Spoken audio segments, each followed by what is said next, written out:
For much of the 20th century, it was kind of common knowledge and accepted to refer to the Middle East as the Arab world, and to speak of the Arab world as if it was the Middle East. If you would ask anyone where is the Middle East, they would tell you it was the Arab world, and they would tell you that the Arab world was the Middle East.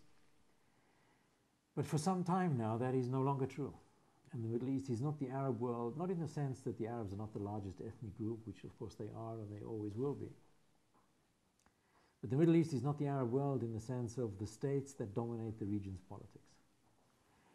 And if in the 1950s and the 1960s and even into the 70s, Middle Eastern politics were dominated to a very large degree by an Arab country like Egypt, with whom other Arab countries like Syria and Iraq competed.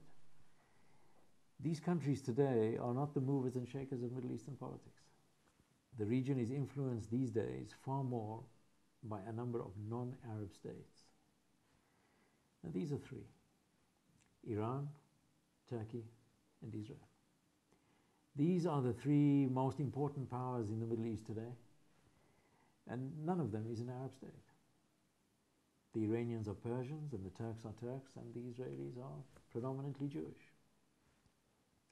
So this is a very different Middle East, and it has come about for a number of reasons. First, the decline of the Arabs as a collective and as a regional force. I would argue primarily for economic reasons. The rapid growth of Arab population outpacing the relatively slow growth of Arab economies. This is even true of relatively wealthy Arab states like Saudi Arabia.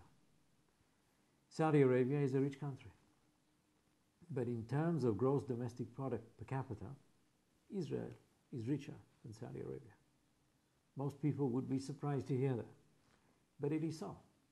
Not because Saudi Arabia doesn't have that much money, but because the Saudi population has grown 3 times over in the last 25 years. So if in the early 1980s, Saudi Arabia had a GDP per capita 3 times the size of Israel's, it's now Israel that has a GDP per capita 1.5 times the size of Saudi Arabia.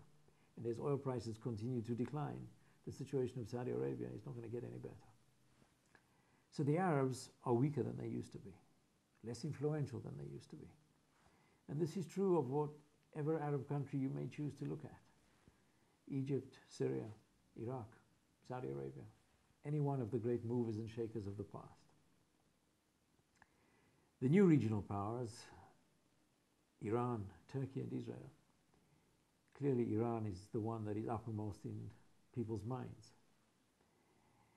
This is partly an unfortunate consequence of the American war in Iraq. Unintended, but like many consequences in history, unplanned and unwished for. But nevertheless, it is here. The crushing of Iraq meant the crushing of the gatekeeper of the Arab East.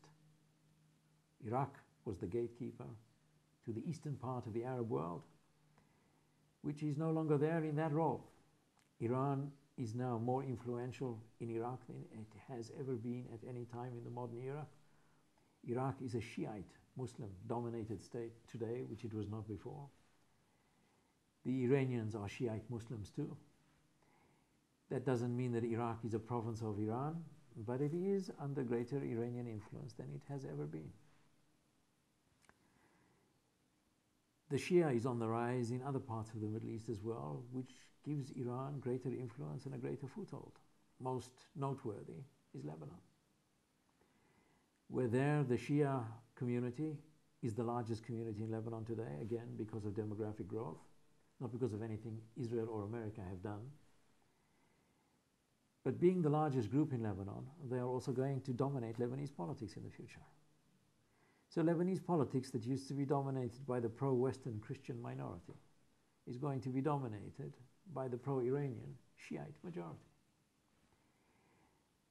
And in that respect, Iran becomes ever more influential, ever more powerful in what used to be the Sunni Arab core of the Middle East. And if we add to that the possibility of Iran becoming a nuclear power, we have an Iran which is a regional superpower. Not a superpower of the size of the United States or the Soviet Union, of course, but in Middle Eastern regional terms, a great regional power. And that is Iran of the present and presumably Iran of the future too. This will be a very difficult process to set back. And if Israel looks to the future, it sees itself in conflict, less with the Arabs and perhaps more with Iran. And indeed, if we look at Israel's recent wars, two of them in the last few years, the one with Hezbollah and the other with Hamas, both of these players with whom Israel went to war were Iranian proxies sitting on Israel's borders. Hezbollah in Lebanon, Hamas in Gaza. And in fact, these were wars that should not be seen as just an added number of Arab-Israeli wars. These were wars in which Israel fought against Arabs. But in fact, these were the first and second clashes between Israel and Iran as regional hegemonic powers.